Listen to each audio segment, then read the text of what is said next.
So meron tayong TCM. So si TCM meron siyang iba't ibang system. Merong defectoscope which is for the eddy current testing mode. So normal na eddy current testing. Meron tayong sigma test wherein nagko-conduct tayo ng conductivity testing para sa material. And meron tayong bago sa unit natin which is the ECA, the eddy current array. So diyan gagamit tayo ng special probe, yung maraming probe na isang scan. And lastly is we have the easy measure kung saan pwede nating malaman yung thickness ng material na i-inspect natin. So for the sake of demo, try natin si defectoscope.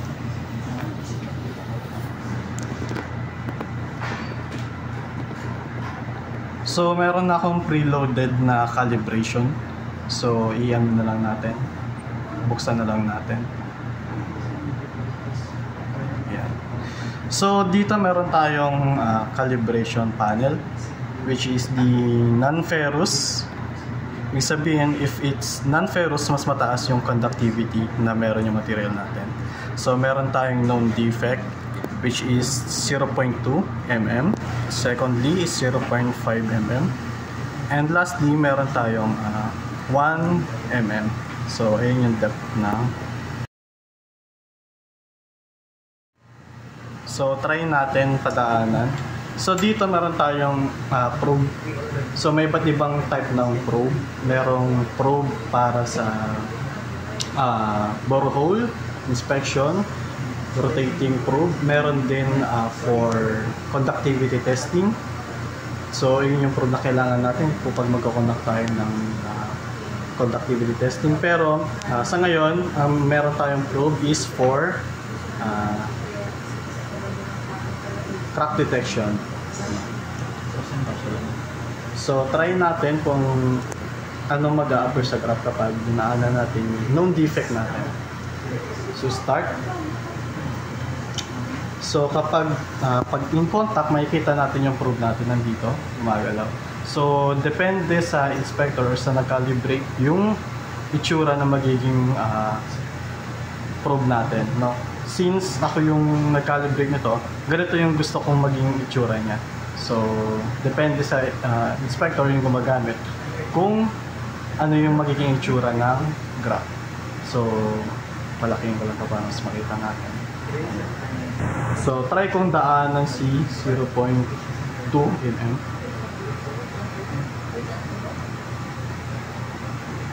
Phase.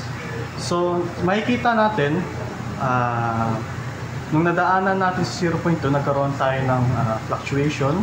Kita natin dito meron siyang discontinuity na nakita, pero as deeper na nakikita natin na dadaanan natin is lumalalim, mas humahaba yung nakikita natin sa graph, no? So sa ibang machine ng eddy current, ito lang yung makikita natin, no?